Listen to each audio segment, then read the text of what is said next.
Adeptes de la grande toile, bonjour. Aujourd'hui, on va parler d'un des plus grands succès de tous les temps, Titanic de James Cameron, le film de tous les superlatifs.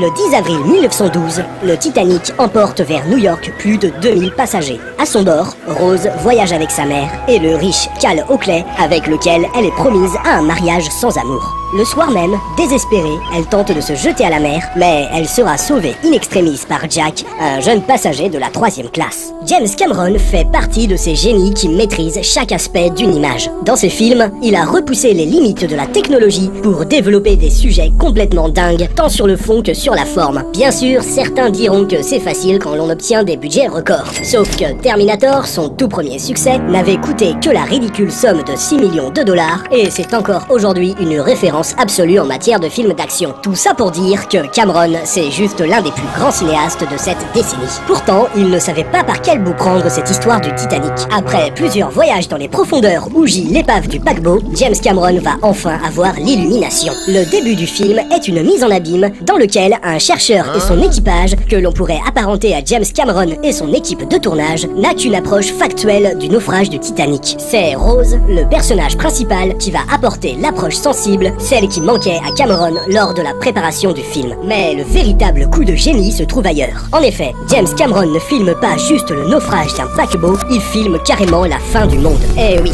le Titanic est un monde avec ses classes sociales, mais aussi son paradis et ses enfers, car quand on parle du monde et d'apocalypse, on parle évidemment de mythologie. D'ailleurs, le plan où Rose crie sa liberté les bras en croix tout à l'avant du bateau n'ont pas marqué l'inconscient collectif au fer rouge pour rien. Rose a une place entre ses forces en équilibre, mais son avenir lui paraît bien sombre. Jack Dawson va alors lui apprendre à se libérer du poids des conventions de la bourgeoisie et ainsi à devenir maîtresse de son destin. Titanic est malheureusement très souvent considéré comme le blockbuster type dont le succès n'est dû qu'aux scènes d'action et aux effets spéciaux. Pourtant, il s'agit d'une œuvre tellement puissante et universelle qu'elle parle au public quelle que soit sa tranche d'âge ou sa condition sociale. Titanic est un mythe, un tour de force unique dans l'histoire du cinéma. Voilà, c'est tout pour aujourd'hui, à bientôt pour de nouvelles aventures.